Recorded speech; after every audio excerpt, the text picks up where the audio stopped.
The decision didn't come with celebration. It didn't come with confidence.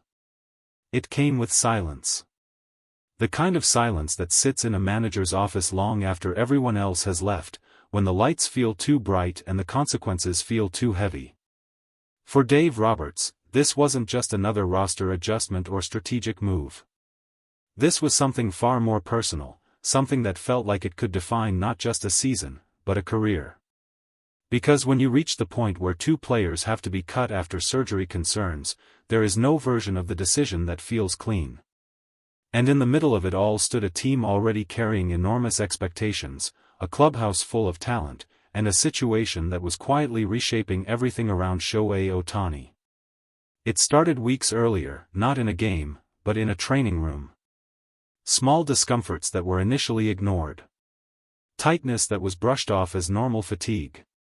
Then came the scans. Then came the second opinions.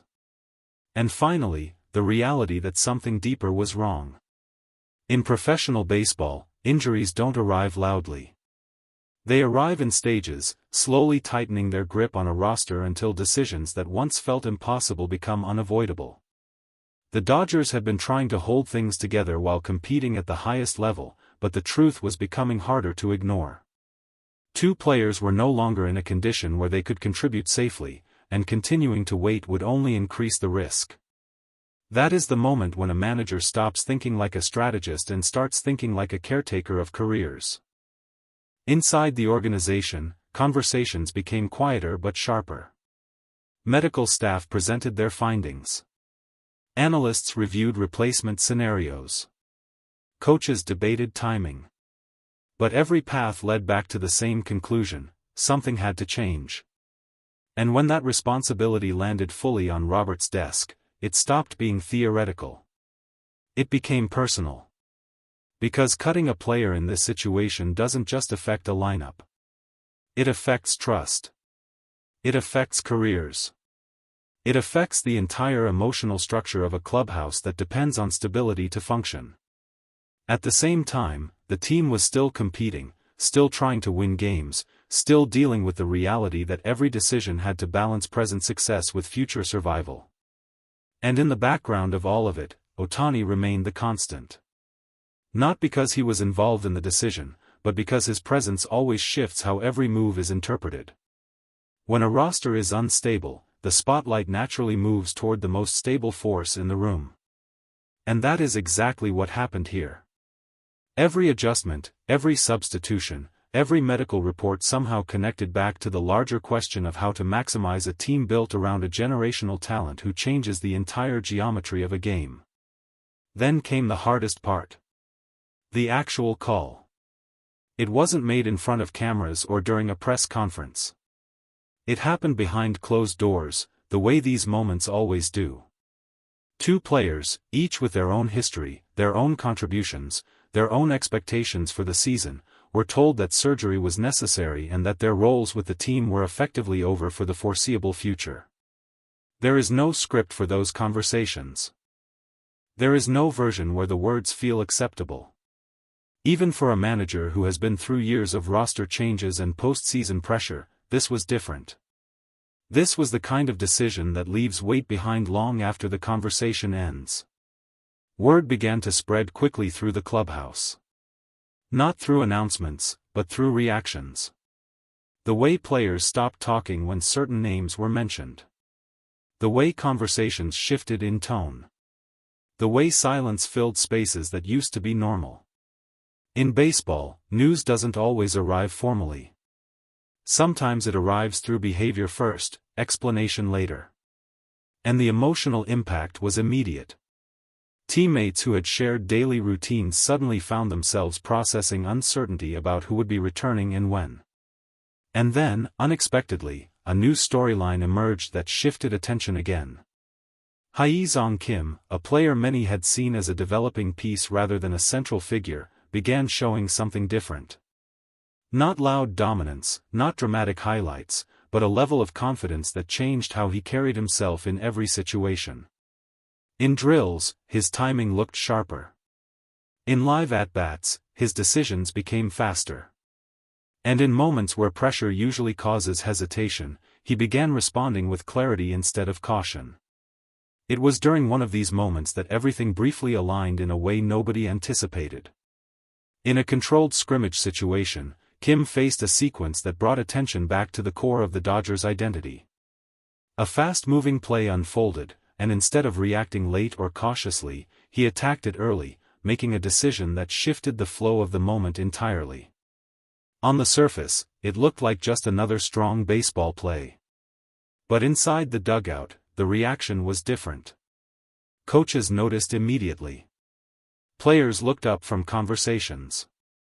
And even Ohtani, watching from a few steps away, paused in a way that suggested recognition rather than surprise. It wasn't shock that defined the moment. It was awareness. The awareness that something was changing in real time. Not just in one player, but in the structure around him. When a team goes through injury uncertainty and roster instability, moments like this matter more than they appear to on the surface. They become signals. Indicators of who can handle pressure when the environment becomes unpredictable. And Kim, in that moment, didn't look like someone trying to belong. He looked like someone already adapting. Back in the front office mindset, Roberts had to process all of this simultaneously. The losses. The medical reality. The emotional weight of the roster decisions. And now, the emergence of unexpected stability in younger players who suddenly needed to be trusted more than before.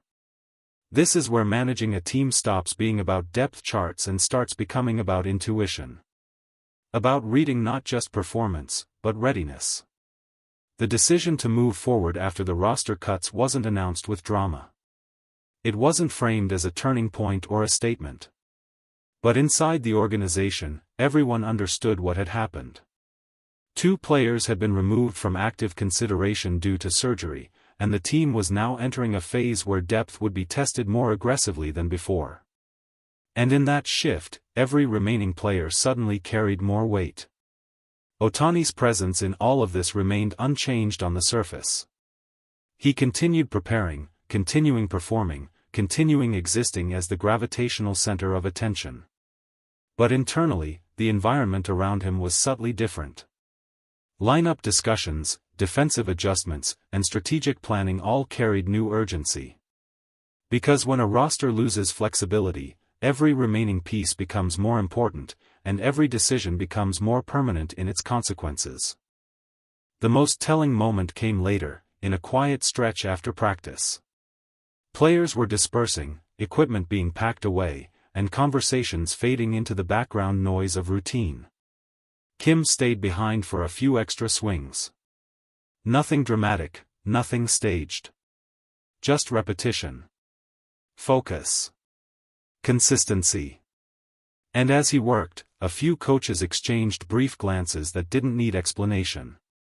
In a season defined by uncertainty, those small moments of stability often speak louder than any press conference. Roberts watched from a distance, not as someone evaluating a highlight, but as someone measuring readiness in silence. This was the part of managing that rarely gets discussed publicly. Not the big decisions that make headlines, but the small evaluations that determine who can survive when the structure around them changes.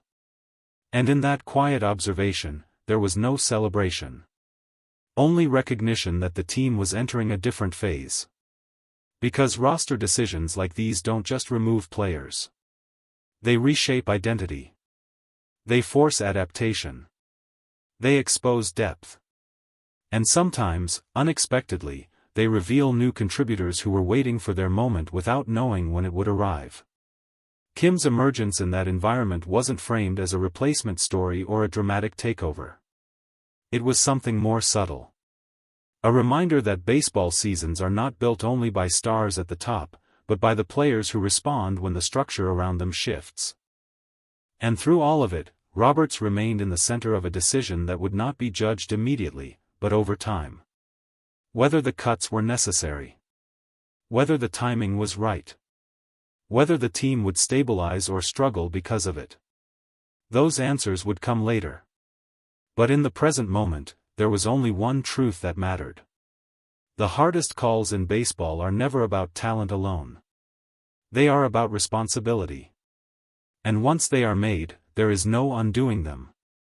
And as the team moved forward, carrying both loss and opportunity in the same breath, one thing became clear without needing to be spoken. The season was no longer just about managing a roster. It was about surviving the consequences of decisions that had already been made, and adapting fast enough to turn uncertainty into structure again.